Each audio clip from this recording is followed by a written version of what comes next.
जय हिंद, जय श्री राम मेरे भाइयों। आज मैं अपने सभी देशभक्त भाइयों के समक्ष संकट हरणी राज राजेश्वरी माता ज्वाला जी के परम सेवक श्री ध्यानु भगत जी का किस्सा कहानी लेके आया हूँ। मेरे भाइयों, मैं आशा करता हूँ कि ध्यानु जी की ये जो कथा है मेरे सभी देशभक्त भाइयों को बहुत बहुत पसंद आएगी। तो आइए मेरे भाइयों, शुरू करते हैं। जय माता दी।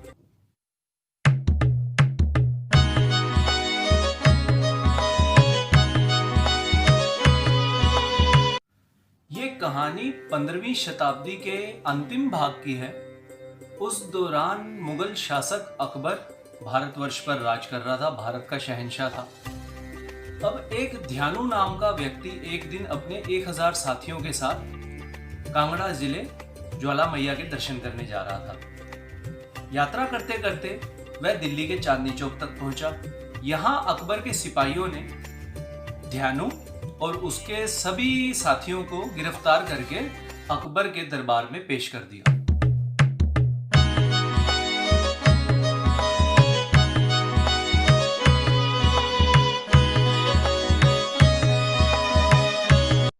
अब ध्यानु जी को जब अकबर के दरबार में उनके सामने पेश किया गया, तब अकबर ने ध्यानु जी से प्रश्न किया कि यात्री, तुम इतना बड़ा ये जत्था लेकर किस ओर यात्रा करने जा रहे थे और किस कारणवश जा रहे थे? तब ध्यानु जी ने अकबर को उत्तर दिया कि महाराज, मैं ज्वाला देवी माता के दर्शन करने जा रहा था। कांगड़ा जिला में ज्वाला मैया अपनी 7 दिव्य ज्योति स्वरूप में प्रज्वलित हैं। लाखों वर्षों से वहां ज्योति जल रही है। ज्वाला मैया इस पूरे ब्रह्मांड की माता है और इनके दर्शन करने से इनके भक्तों की सभी मनोकामनाएं पूर्ण होती हैं।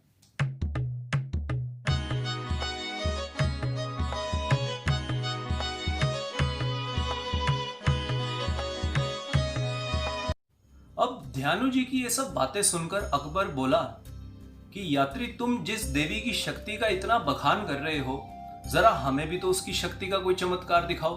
अब उत्तर में ध्यानु जी बोले कि महाराज, मैं तो एक साधारण सा तुच्छ भक्त हूं, मैं भला आपको क्या चमत्कार दिखा सकता हूं। ये बात सुनते ही अकबर ने वहां उपस्थित एक घोड़े की गर्दन काट दी और अकबर ने ध्यानु जी को कहा कि देखो, मैंने इस घोड़े को मार डाला है जान से।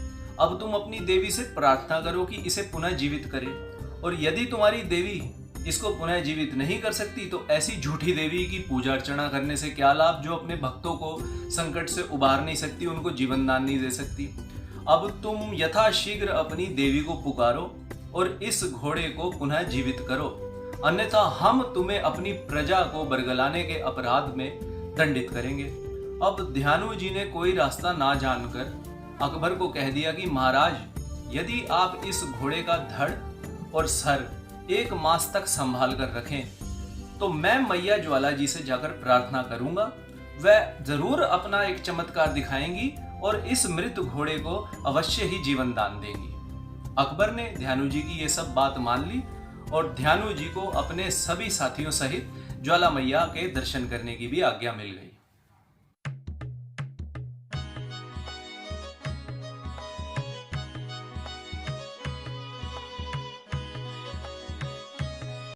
अब ध्यानु जी अपने सभी साथियों के साथ ज्वाला मैया के मंदिर पहुंच गए। मंदिर पहुंचकर ध्यानु जी ने माता का जागरण किया। सच्चे मन के साथ और पूर्ण विधि विधान के साथ मैया की पूजा अर्चना की और उसके बाद माता जी के ज्योति स्वरूप के समक्ष नतमस्तक होकर ध्यानु जी उनसे प्रार्थना करने लगे कि हे मैया ज्वाला, हे माता जगदम्बा, आज हमें दर्शन दीजिए, आज अपने भक्तों के कष्टों का निवारण कीजिए। आज तेरे भक्तों की लाज तेरे हाथ में है मैया, आज तेरे भक्तों की भक्ति की परीक्षा ली जा रही है। हम पर बहुत बड़ी मुसीबत आन पड़ी है, कृपया करके मैया हमें दर्शन दीजिए। यदि मैया आज तूने हमें दर्शन नहीं दिए तो तेरे भक्तों का तुझ पर से अटल विश्वास टूट जाएगा।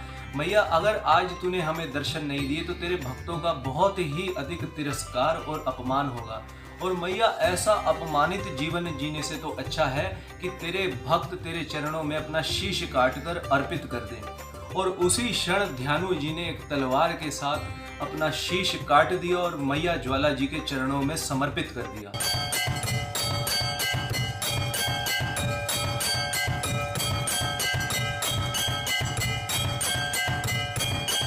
अब अपने भक्त की यह दुर्दशा देखकर परम दयालु मां जगदम्बा स्वयं प्रकट हुई। उन्होंने अपने भक्त ध्यानु जी को पुनः जीवित किया और उनसे कहने लगी कि हे पुत्र, मैं तेरी भक्ति से अत्यधिक प्रसन्न हूँ। तेरी जो चिंता का कारण था वह मृत घोड़ा, मैंने उसे भी पुनः जीवित कर दिया है। अब तू अपनी इच्छा अनुसार मुझसे जो भी वरदान मांगना चाहता है मांग। तब ध्यानु जी ने माता से प्रार्थना की कि हे मातेश्वरी, मैं आपसे प्रार्थना करता हूँ कि कृपया करके आप अपने भक्तों की इतनी कठिन परीक्षा ना लिया कीजिए। आपके सभी भक्त अपना शीश आपको समर्पित करने में सक्षम नहीं है, तो आप उनकी थोड़ी सी भक्ति और साधारण सी भेंट से ही कृपया करके मातेश्वरी प्रसन्न हो जाया कीजिए। तब माता ने ध्यानु भगत जी को एक वचन दिया कि ध्यानु, मैं तुम्हारी बात को मान लेती हूँ। आज से मैं अपने भक्तों की इतनी कठिन परीक्षा नहीं लूंगी, और जो भक्त अपने शीश के स्थान पर मुझे नारियल चढ़ा देगा, मैं उसी भेंट से ही प्रसन्न हो जाया करूंगी। इतना कहकर परम दयालु मातेश्वरी ज्वाला जी अंतर ध्यान हो गए।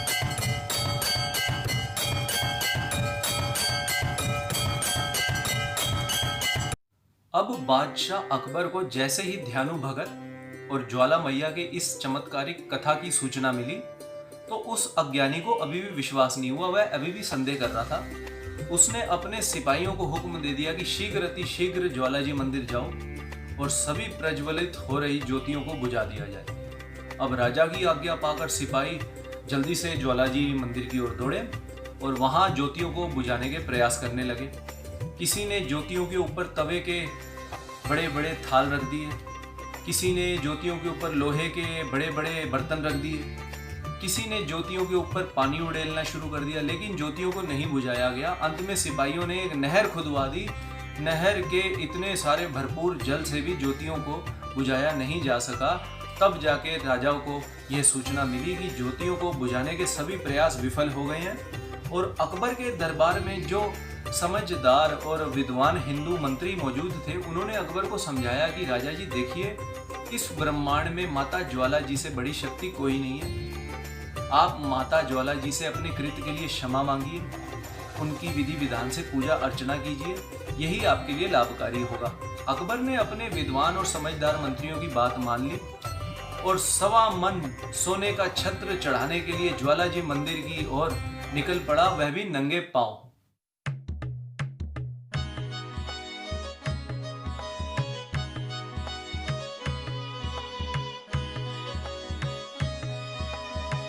अब बादशाह अकबर जैसे ही ज्वाला जी के दरबार में अपनी हाजिरी लगाने पहुंचा, वह माता के ज्योति स्वरूप के समक्ष नतमस्तक होकर ये प्रार्थना करने लगा, गिड़गिड़ाने लगा कि हे मातेश्वरी, मुझे क्षमा कीजिए, मैं पापी अज्ञानवश आपकी शक्ति को पहचान नहीं पाया। अब वह अज्ञानी अहंकारवश माता से ये कहने लगा कि देख मातेश्वरी, तेरा ये भक्त तेरे लिए 1.25 मन सोने का भारी भरकम छत्र लेकर आया है। आज तक तेरे किसी भी भक्त ने तुझे इतना भारी भरकम सोने का छत्र उपहार में भेंट नहीं किया होगा। कृपया करके मातेश्वरी अपने इस भक्त की ये भेंट स्वीकार करें। अब अकबर ने जैसे ही माता को ये सोने का छत्र अर्पित किया, चमत्कारिक ढंग से वह सोने का जो छत्र था धरती पर गिरकर लगभग ध्वस्त हो गया और किसी और अजनबी सी धातु के अंदर ही परिवर्तित हो गया। आज तक उस धातु का पता नहीं लगाया जा सकता कि ये कौन सी धातु है। और वहाँ उपस्थित सभी पुजारियों ने राजन को समझाया कि देखिए राजन, ज्वाला जी ने आपकी ये जो भेंट है इसको अस्वीकार कर दिया, लेकिन मातेश्वरी परम दयालु है। आप भक्ति भावना से माता की पूजा अर्चना कीजिए और इनसे क्षमा याचना मांगिए। अब अकबर माता की विधि विधान से पूजा अर्चना कर दिल्ली वापस आ गया और वापस आकर उसने ध्यानु भगत और उनके सभी साथियों को बहुत ही अधिक सम्मानित किया।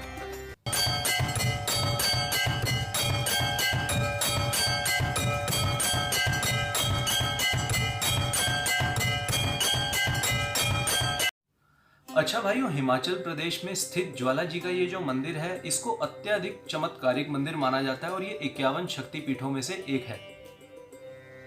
ज्वाला जी का ये जो मंदिर है, यहाँ पर भक्तों की अनेकों मनोकामनाएं भी पूर्ण होती हैं। इस मंदिर में माँ जगदम्बा अपने नव ज्योति रूप में विराजमान है। लाखों करोड़ों वर्षों से यहाँ पे माता की 9 ज्योतियां प्रज्वलित हैं। अच्छा, विज्ञान के अनेकों शोध इस क्षेत्र में हो चुके हैं, लेकिन विज्ञान आज तक कोई निर्णायक उत्तर नहीं दे पाया कि क्यों ये ज्योतियां निरंतर पौराणिक काल से ही प्रज्वलित हैं और कब तक ये ज्योतियां प्रज्वलित रहेंगी। अच्छा मेरे भाई, वो जो 1.25 मन सोने का छत्र चढ़ाया था अकबर बादशाह ने, उस 1.25 मन को अगर आप आज की भाषा में किलोग्राम में परिवर्तित करना चाहेंगे तो वह बनता है 46 किलो, 46 केजीज। तो आज भी उस 46 किलो 1.25 मन सोने के छत्र को उस मंदिर ज्वाला जी के अंदर एक संग्रहालय में रखा गया है। जब भी आप माता के दर्शन को जाएं, आप उस छत्र के भी दर्शन कर सकते हैं। मेरे भाइयों, मैं उम्मीद करता हूँ कि आपको ध्यानु भगत जी और ज्वाला जी की इस कहानी से कुछ ना कुछ अच्छी प्रेरणा, अच्छी सीख अवश्य ही मिली होगी। मैं ज्वाला मैया से कामना करता हूँ कि मेरे सभी देशभक्त भाइयों पे अपनी असीम कृपा बनाए रखें। मेरे सभी देशभक्त भाइयों की जय हो। भारत माता की विजय की सदा कामना करो मेरे भाइयों। जय हिंद, जय श्री राम, जय माता दी।